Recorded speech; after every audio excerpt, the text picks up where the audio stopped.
Hello everyone, we have another offseason preview video here to discuss. We're looking at the Pittsburgh Penguins and Detroit Red Wings, the last two teams eliminated from playoff contention. We'll look at what went wrong for the Red Wings and the Penguins that they missed the playoffs this year. We'll look at the pending UFAs, RFAs, and draft capital for this upcoming offseason. And we'll look at how this teams can improve in the offseason to get back to the playoffs for next year. We'll get to all of that coming up right now.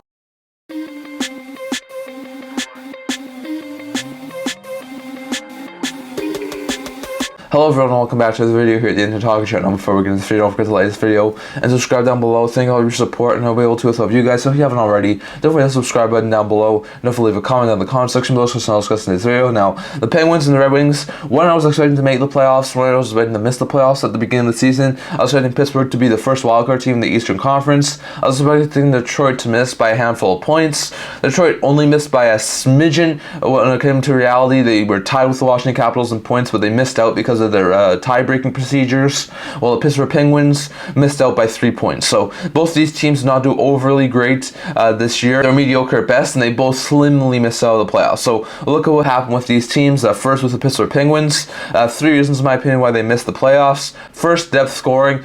Crosby was on fire this year and was determined to take this team to the playoffs. Malkin, Russ, Raquel, Smith, Letang, Carlson all had pretty good seasons too, but their depth scoring was just not where it needs to be, and sort of a similar problem to where they had last year. Their depth scoring was not able to take them to that next level. So their lack of depth scoring really did hurt this Penguins team, and I think it was a major reason as to why this team wound up missing the playoffs.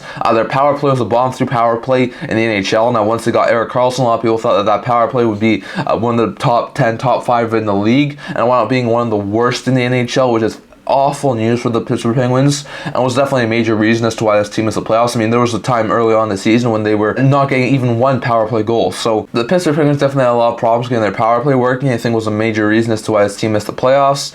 And lastly, by the trade deadline, they were too far back. They were not an overly bad team right at the trade deadline, but they were still, I think it was like 8 to 10 points back of the trade deadline, and they had to go on a 10-game point streak just to get so close into the playoff spot. They did get into a playoff spot 1.2, but it was way too far away for them to make the playoffs. They would have had to finish the season off on a 13-game point streak to make the playoffs, and that was never going to happen for the Pittsburgh Penguins. So it was too far back at the trade deadline, and even though they wanted some incredible run towards the end of the season, they were not able to make it to the playoffs. So I think the fact they had a lack of depth scoring again this year, well, the big guys did show up. Their power play, which was awful this year, was not clicking on all cylinders, and the fact that they were so far behind at the trade deadline were the 3 main reasons, in my opinion, as to why this team wound up missing the playoffs and why they wound up missing the playoffs for the second straight year. Going over to the pending UFAs, RFAs, and draft capital for this upcoming offseason. Now, if you look at the pending UFAs, there's a lot of interesting names out there. First, you have Jansen Harkins, who had 4 assists in 45 games. He's a decent bottom 6 forward, but I could definitely see him be moved on. You have Rams Horna, who had 7 points in 33 games, and Vinny Hinostroza, who had 3 points in 14 games. Both are good bottom 6 forwards, spare forwards, so I could see them both be back, especially Zohorna, who's had a really good career in Pittsburgh, but I wouldn't be overly surprised if both of them moved on. You also have Valtteri Puustinen, who's a Group 6 UFA, had 5 goals and 20 points in 52 games, which worked out really well with Pittsburgh as a top 9 forward. I could definitely see him be brought back by the Pittsburgh Penguins, but it would not be overly surprising to me if he went to go find opportunities elsewhere, so I'll have to wait and see on that. There's also a couple of defensemen, including Ryan Shea, who has first career NHL goal in 31 games this year, and Jack Rathbone, who didn't play an NHL game. Both are decent, in my opinion, 7th defensemen, who I think would be really good spares at the NHL level, so I could definitely see those guys be moving on. And then you also got Alex Nedeljkovic, who was the better of the 2 goalies this year, had 2.97 GAA, a 902 save percentage in 38 games, worked really well for the Pittsburgh Penguins, so I could definitely see Nedeljkovic be back for the Penguins if they wanted to, if it was the right deal, but I could also see Nedeljkovic go somewhere else and try and be a solid 1B goalie, so I'll have to wait and see on that. If you look at the pending RFAs, you have Emil Bemstrom, who had 8 goals and 16 points in 56 games with the Jackets and the Penguins. Looks like a pretty good player, and you could definitely see the Penguins bring him back. You have Samuel Poulin, who has 0 goals in 3 games played. Really good young prospect. I could definitely see him be brought back. You have John Gruden, who had a goal in 13 games at the NHL level. I can definitely see him be brought back as a solid spare forward. You also have Pierre-Olivier Joseph on the defense end, who had 2 goals, 11 points in 52 games. And you have Alexei Navalny, who had assisted 14 NHL games. Both are pretty good defensemen, in my opinion, for the Pittsburgh Penguins. Joseph, a really good third pair defenseman, and Navalny was more of a depth player. But I could definitely see both those guys be signed by the Pittsburgh Penguins, so that's what we can see on their RFAs. I think the Penguins draft capital for this upcoming offseason, it doesn't look good, especially for a team who misses the playoffs. For the Penguins, in the first round, they have no picks. It's currently in San Jose right now. In the second round, they have their own and the Philadelphia Flyers second round picks. In the third round, they have no picks. In the fourth round, they have their own pick. In their fifth round, they have no picks. In the sixth round, they have their own pick. And in the seventh round, they have theirs and the Rangers pick. So they have no fifth, third, or first round picks. They do have a couple of extra second and seventh round picks, but they only have 6 picks in total for this upcoming draft. So not great stuff there for the Pittsburgh Penguins. Good to see they have a couple of second round picks, but no other picks in the top 3 rounds besides those 2 picks are really bad for Pittsburgh, especially for a team who want to miss in the playoffs. So bad stuff there for Pittsburgh. And lastly, 5 ways that they can improve in the offseason to get better for next year. First, they need to consider making some goalie moves. I mean, Jerry was not an overly great goaltender this year. Nedeljkovic took the starting role, so could they find a way to move on from Jerry and bring in a new goaltender?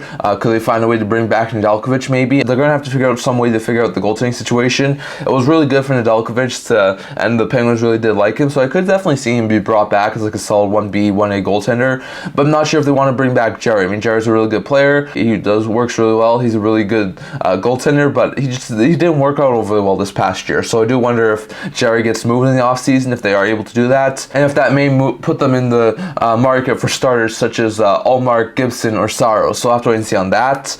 Secondly, I think they need to get Crosby extended. He's a really good piece of that forward group. He's their star player. He said that he wants to remain in Pittsburgh, so I think if he wants to remain in Pittsburgh, even if they are going through a small retool or rebuild, I think that they need to try and sign him. I can see him sign for like a 3 to 4 year deal with a view of like $9.5 to $10 million. So it'll be interesting to see exactly what they get for him, but I definitely do think Crosby will get extended this offseason. I think they need to consider moving some pieces, such as Riley Smith, Marcus Persson, and Erik Karlsson. Smith and Persson are both entering the final year of their deals. Both don't have an egregious amount of cap hit. Smith is a solid top 6 forward. Persson's a decent second pair of defensemen, so I definitely expect both those guys to be on the Pittsburgh Penguins. You have Erik Karlsson, who's a really good top pair defenseman. I think if they could find the right trade for him, they may move on from him too. So we'll have to wait and see exactly what happens there, but I could definitely see guys like Smith, Pettersson, and Karlsson be moved. I think they need to get younger. They do have a couple of really good young prospects who could come up at the NHL level next year. You have Vasily Ponomarov, who was acquired in the Jake Gensel trade, looks like a pretty good prospect. We also have Samuel Poulin, who has not gone into very much NHL action. I think he could be a really good player there for the Pittsburgh Penguins, so I can see those 2 guys be added to the forward group. Owen Pickering in the back end, I think could be a really good addition to that defensive core, so if they could get Pickering into NHL action, I think that could be a fantastic pickup there for the Penguins. And there's probably a couple of other guys who they could try and work into their lineup who are more younger players too, so we'll have to wait and see on that. And lastly, I think they need to add a top 4 defenseman, especially if they were able to move Karlsson and Pettersson. I think they need to try and retool that blue line a little bit, try and make it a little bit better so they don't have so much of a bad decor next year. And I think if they are able to acquire a guy like Shabbat or Provorov or Ferraro on the trade market, those could be some guys who I think they could try and target. Or on the free agent market, if they try and go after Brody or a guy like Gossespierre or something like that, I could definitely see him try and do that. So it'll be interesting to see who they try and target, but I could definitely see him try and move a guy like Karlsson or Pettersson and then try and go after another top 4 defenseman to try and help them get a little bit more better in the defensive core. So we'll have to see exactly what happens there, but that's my opinion on the Pittsburgh Penguins. Those are the 3 reasons why I think they missed the playoffs. Those are pending UFAs, RFAs, and draft capital for this upcoming offseason, and those are the 5 ways I can see him improve in the offseason to get back and ready for next year. And lastly, going over to the Detroit Red Wings. Now for the Detroit Red Wings, they were a team who I was not expecting to make the playoffs. They were in a playoff spot for quite some time, but then they did wind up falling out of the playoff spots and did wind up barely missing out to the playoffs. So why did they miss the playoffs this year? First was bad goals against. They were one of the worst teams in the goals against department. They were a bottom 10 team this year. They did not look overly good on keeping the puck out of their net. So I think the older decor and the goaltending not being overly great were contributing factors to that. So definitely it was really bad for the Red Wings to defend this year. I think that was a major reason as to why this team wound up missing the playoffs.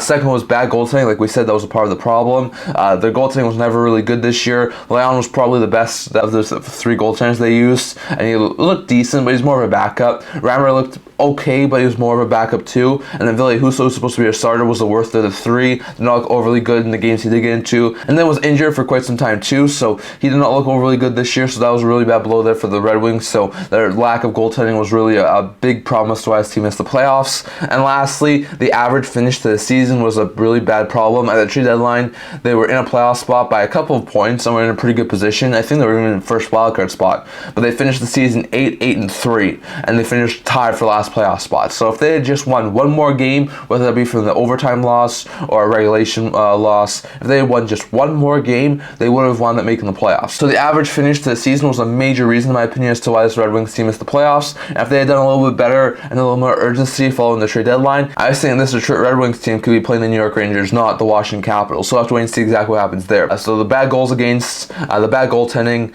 and the average finish to the season were major reasons, in my opinion, as to why this Detroit team wound up missing the playoffs. If we look at pending UFAs, RFAs, and draft capital for this upcoming offseason, there are really a couple of decent forwards on the free agent market right now for the Detroit Red Wings. You have Zach Aston-Reese, who had no points in 3 games, and Austin Czarnik, who had an assist in 34 games. Both are decent fourth line spare forwards. I could definitely see those 2 guys both be moving on for the Detroit Red Wings. You have Christian Fischer, who had 5 goals, 19 points, 79 games. Really good bottom 6 forward. I could definitely see him be moved on by the Detroit Red Wings. You have Daniel Sprong, who had 18 goals and 43 points in 76 games. I definitely could see him be moved on by the Detroit Red Wings. You also have Patrick Kane, who had 20 goals and 47 points in 50 games, and David Perron, who had 17 goals and 47 points in 76 games. Both worked really well as like top 9 forwards in Detroit. I won't be overly surprised if the Red Wings try to bring one or both of them back, but I can definitely see both those guys be moved on, so I'll have to wait and see on that. On the defense side, you have Shane Gostisbehere, who had 10 goals and 56 points in 81 games, and Radim Šimić, who had no points in no games. I would expect Šimić to move on. Probably Gostisbehere too had been a decent defenseman for the Detroit Red Wings, but he's probably going to move on. And you also have James Reimer, who had 25 games played this year, a 904 save percentage, and a 3.11 GAA. Not overly great numbers. I could definitely still see him be a 1B backup goaltender for a team, maybe even a 3rd stringer, so I'll have to wait and see on that, but I could definitely see Reimer get a new job elsewhere. I don't expect him to be back with Detroit. If you look at their pending RFAs, you have Joe Veleno, who had 28 points in 80 games. Really good 3rd line center. I could definitely see the Red Wings bring him back. You have Jonathan Berggren, who had 2 goals and 6 points in 12 games. Decent top 9 forward, especially for the future, so I could definitely see the Red Wings bring him back. You have Lucas Raymond, who led the team in points with 31 goals and 72 points in 82 games. Was a really great player there for the Red Wings. I could definitely see him be brought back. You have Moritz Seider, who had 9 goals and 42 points in 82 games. Was their best defenseman again this year, so I could definitely see Seider be brought back. You also have Jared McIsaac, who had no points in no NHL games. Looks like a pretty good prospect though, so I could definitely see him be brought back for the Red Wings. If you look at the current draft capital for the Red Wings for the 2024 season, there's not an overabundance of extra picks, but they do have a lot of draft capital. They have their own 1st, 2nd, 3rd, 5th, 6th, and 7th picks, so they only don't have their own 4th round pick, but they do have the Stars 4th round pick and the Devils 7th round pick, so they have 2 7th round picks and a pick in each of the other 6 rounds, so a total of 8 draft picks this year. So not an overabundance of picks and not like a whole bunch in the top 3 rounds, but I do have a decent amount of draft capital given the fact they're a team who barely missed the playoffs. And here are 5 ways you can see Red Wings improve in the offseason to get better for next year. First, I think they need to figure out the goaltending situation. Now, Lyons is, I think, a really good backup. He still has 1 year left on his contract. I would keep Lyon as a backup. I would move on from Reimer. I would try and find a taker for Ville Husso to try and have him play as like a solid player in a different organization. And then I can see Red Wings go after a starter, and I don't think Husso's the guy anymore. He's in a 5-year deal, so I think they'll move on from him. I'll keep Lyon as the backup, and they'll go after a guy like a Gibson or an Ullmark or a Saros. I think the Red Wings really do need a starting goaltender who's a lot better than any of the goalies they had this year, so I think that's the play that the Red Wings need to have. I think they need to consider moving some of their defensemen, including Hole, Sherratt, Petry, Armada. Petry and Armada are both under the 5-year of their deals and don't have an egregious amount of contracts, while Hole and Sherratt both have 2 years left on their contracts and are probably overpaid defensemen, so I'm not exactly sure who they'll consider moving, but I think they need to try and move some of their older veteran defensemen out there, so I think that's the thing they need to do this offseason. I also think they need to add a top 6 forward.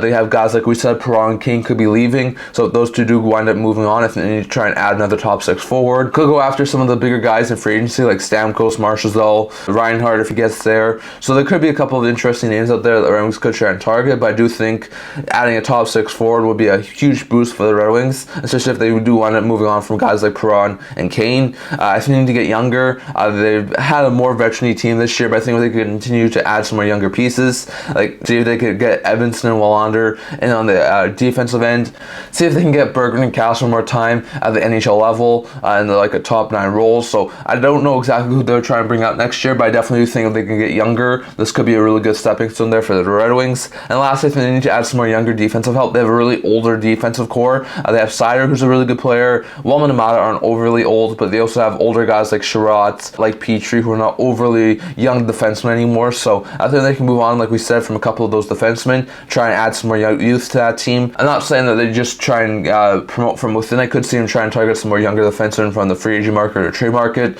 such as a guy like Mario Ferraro or Scott Perunovich or something like that. So we'll have to wait to see exactly who they try and target. But I can definitely see Red Wings try and make some improvements on defense and try and become a little bit more better defensive team. So I'll have to wait and see exactly what happens there. But I could definitely see the Red Wings try and get some more younger help on the defensive end. So I'll have to wait and see exactly what happens there. But that's my opinion of the Red Wings. Those are the 3 reasons why I think they missed the playoffs. Those are pending UFAs, RFAs, and draft capital for its upcoming offseason for the Detroit Red Wings. And those are the 5 ways I can see this team improve in the offseason to get back to the playoffs next year. So I'll try and see exactly what happens there. But I'd love to hear your guys' thoughts on all this down in the comment section below. What do you think about these 2 teams? Do you agree with me? Those are 3 reasons as to why those 2 teams don't miss in the playoffs. What do you think about their pending UFAs, RFAs, and draft capital for this upcoming offseason? And what do you think they can do in the offseason to improve for next year? Definitely love to hear your thoughts on all that down in the comment section below. So I'm going to talk about for today. I'm going to try this video. And if you're like to subscribe down below, think of your support and I will too with you guys. So if you haven't already, don't forget to subscribe button down below. Don't forget to leave a comment down in the comment section below so else discuss today's video. Also a blog to news, rumors, analysis. So if that's so check that out. Leave it in the description below. And I can't see you guys all for next video. See you guys soon.